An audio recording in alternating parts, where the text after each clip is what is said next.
Secretary, would it have helped if you'd got the resources when you asked for them? Of course. When did you become Secretary? I became acting secretary on April 8th. This year? April 10th of this year, yes. A couple weeks later, you asked for money, didn't you? Yes. You asked for money because they want to address the underlying problem. What's causing the problem? They won't fix the asylum law, won't fix floors, won't build the border security wall, say it's not a crisis, say it's manufactured, say it's contrived when it actually is a crisis. Then the crisis gets even worse, and then they blame you who took the position in April and asked for help 3 weeks later. And then they wait 2.5 months to send the money. And when they send the money, we had the picture a little bit ago of the 40 individual males in the adult males in the facility. You asked for ICE bed money, what'd they say? They didn't provide it. Didn't provide it. And yet you're the bad guy. You take the position in April, ask for resources. A couple weeks later, they deny the resources for 2.5 months. And then when the problem gets so bad, they say, oh, it's your fault. Even though you've been trying to address the underlying problem. And then when they won't do that, you say, at least give us money to fix the crisis that you all helped us create because you wouldn't address the underlying problem. It gets so bad. They finally send the money, but they still put limitations on you because they want the political issue. When we're talking about kids, we all care about the kids. This is ridiculous. Let me ask you this. We all know there's a crisis on the border. Does accusing CBP agents of torture help with the crisis? In no way.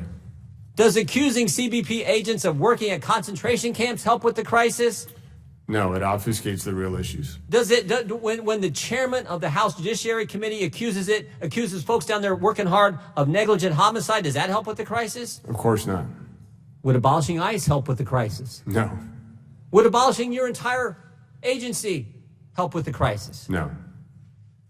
Does waiting 2.5 months to get the $4.6 billion you asked for 2 weeks after you took the job, does that help with the crisis? No, and it left children in these situations way too long. And we've proven that as soon as we got the resources, we were able to put them in a much better situation. Does denying money for ICE beds help with the problem? No, that's contributing to overcrowding that still exists today. I don't know how many times you've said it already. You said it with Mr. Roy and I think Mr. Keller. 2 things right now would help. Give you the money for the ICE beds and fix floors. And I think you said to Mr. Keller, you think that would be almost immediate action, immediate help. Within a couple weeks, you would see the message said, so these people won't take this dangerous trip. That would help immediately. Is that right? That is right. Yet the majority doesn't want to do it. Doesn't want to do it. Chairman just called it a deficit. He accused you and your agents and your agency of a deficit of empathy. You want to respond to that, Mr. Secretary?